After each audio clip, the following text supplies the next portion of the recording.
Hello student. आशा करता हूँ कि आप सभी का गणित का पेपर अच्छा गया होगा। तो जिसको ऑब्जेक्टिव मिलान करने हैं वो इस वीडियो को ज़रूर देखें। तो चलिए शुरू करते हैं अपने गणित के जो आज का पेपर था उसका सॉल्यूशन। जैसा कि आपका पेपर था उसमें पहला क्वेश्चन जो आया था आपके कि सही विकल्प चुनिए। पहला क्वेश्चन था इसमें कि दो परिमेय संख्याओं के बीच में कितनी परिमेय संख्या हो सकती है। तो इसका राइट आंसर क्या हो जाएगा? डी, अनंत परिमेय संख्या इसका सही जवाब हो जाएगा। यानी कि दो परिमेय संख्याओं के बीच में कितनी अनंत परिमेय संख्याएं हो सकती है। इसी में दूसरा क्वेश्चन था कि बड़ा कोष्ठक छोटा कोष्ठक 10 की घात है 1/3 और बड़ा कोष्ठक बंद उसकी घात है 3। तो इसको सॉल्यूशन करने पर आपके पास आंसर आएगा कि ये है। तो बड़ा कोष्ठक हटाने पर ये 3 से कैंसिल हो जाएगा, यानी कि आपका जो शेष रह जाएगा 10। तो पहले में दूसरे वाले क्वेश्चन का राइट आंसर क्या हो जाएगा? बी, 10। ठीक है। इसी में आगे बढ़ते हैं क्वेश्चन नंबर 3 कि एक घात वाले बहुपद को क्या कहते हैं। तो जी हाँ, सभी को पता है कि उसको क्या कहते हैं? रेखीय बहुपद। इसका भी आंसर आपका सही आंसर हो जाएगा बी। इसी में आगे था क्वेश्चन कि बहुपद एक्स स्क्वायर प्लस 3x की घात 4 प्लस एक्स माइनस 4x की घात 3 प्लस 7 की घात, यानी कि आपको इस क्वेश्चन के अंदर बहुपद की घात बतानी है। तो एक्स की मैक्सिमम घात कितनी है? यहाँ पर अधिकतम घात है 4, यानी कि इस बहुपद की घात आ जाएगी 4, यानी कि आपका बी वाला आंसर सही हो जाएगा। इसी का पांचवा वाला क्वेश्चन दे रखा है उसने कि एक समीकरण दे रखी है y बराबर 3x प्लस 5 का हल कैसा होगा। तो इसका क्या हो जाएगा?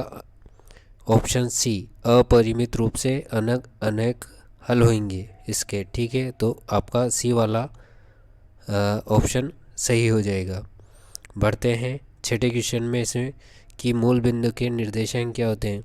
तो आप सभी को पता ही है मूल बिंदु के निर्देशांक क्या होते हैं? 0 0। तो ए वाला ऑप्शन आपका सही हो जाएगा। आगे था क्वेश्चन नंबर 2, रिक्त स्थानों की पूर्ति कीजिए। पहला जो रिक्त स्थान है इसमें कि आयत चित्र खाली स्थान वर्ग अंतरालों के लिए प्रयुक्त दंड आलेख होता है। तो पहला आ जाएगा आपका सतत। ठीक है, सतत वर्ग अंतरालों के लिए प्रयुक्त होता है। इसमें दूसरा ऑप्शन था, रिक्त स्थान था कि एक चर वाले प्रत्येक रेखीय समीकरण का खाली स्थान होता है। तो क्या होता है? इसका खाली स्थान में आ जाएगा एक अद्वितीय हल।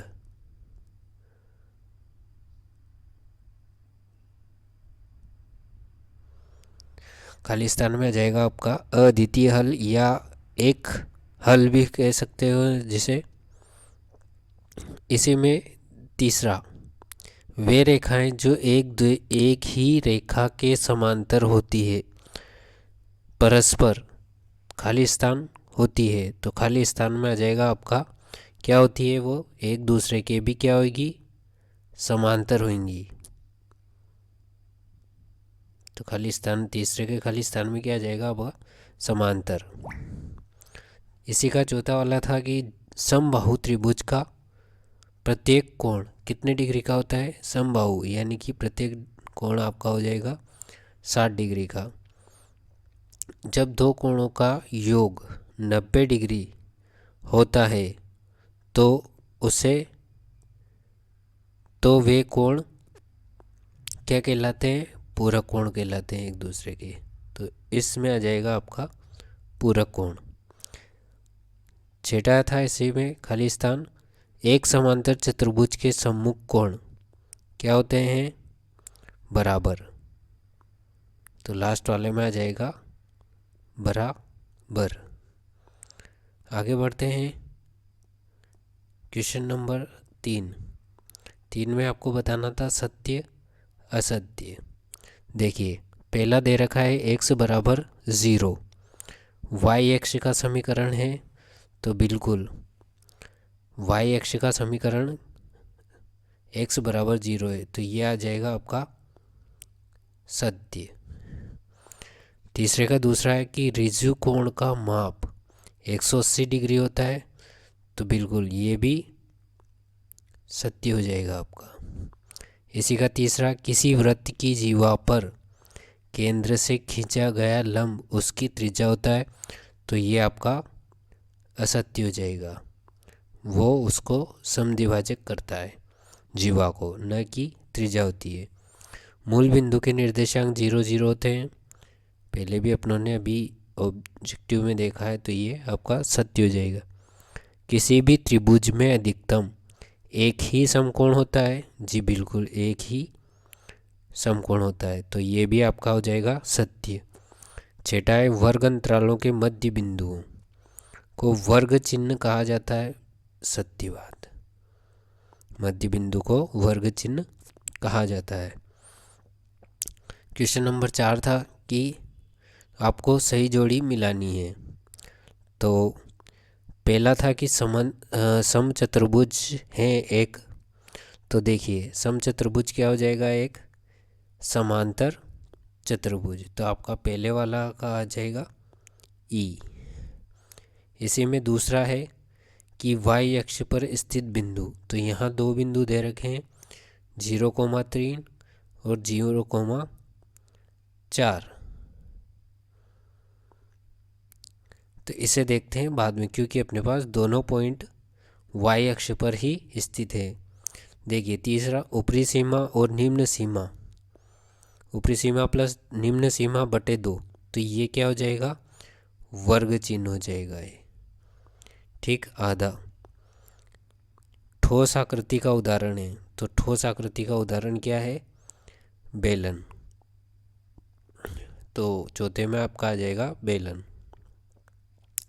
पांचवा, त्रिभुज का क्षेत्रफल। तो त्रिभुज का क्षेत्रफल आपको पता है 1/2 ये आधार इंटू ऊंचाई, यानी कि पाँचवें में डी। अब आपका बच जाता है सेकंड और 6 की समीकरण 4x + 3y = 12 का एक हल है। तो हम पहले वाले पॉइंट को रखते हैं कि x का मान 0, y का मान 4, जो इस सरल समीकरण को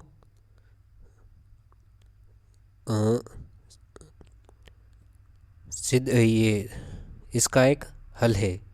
तो आपका जो छठे का हो जाएगा क्या? पहले वाला बिंदु। अब जो शेष बचा है, यानी कि आपका सेकंड का, तो सेकंड का हो जाएगा आपका तीसरा वाला सी वाला। ये आपकी सही जोड़ी वाली थी।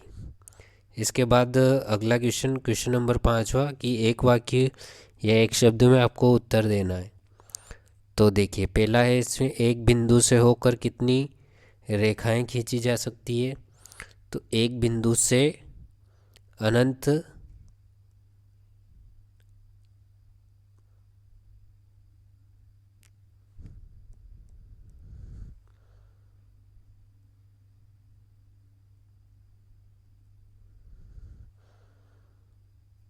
एक बिंदु से अनंत रेखाएं खींची जा सकती है। रेखीय बहुपद की घात कितनी होती है? 1। ठीक है। तीसरा, -5,2 की x अक्ष से दूरी। तो जो y का निर्देशांक होएगा वही x अक्ष से दूरी होएगा। तो x अक्ष से दूरी कितनी हो जाएगी? 2। चौथा, 3 असरेखीय बिंदु से होकर अधिकतम कितने वृत्त खींचे जा सकते हैं? तो इसका आंसर आ जाएगा आपका 1। केवल और केवल एक वृत्त खींच सकते हैं। बिंदु -4,3 किस चतुर्थांश में होंगे? तो देखिए, ये होंगे द्वितीय चतुर्थांश में।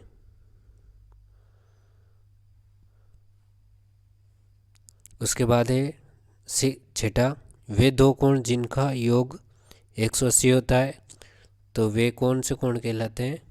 समपूरक कोण।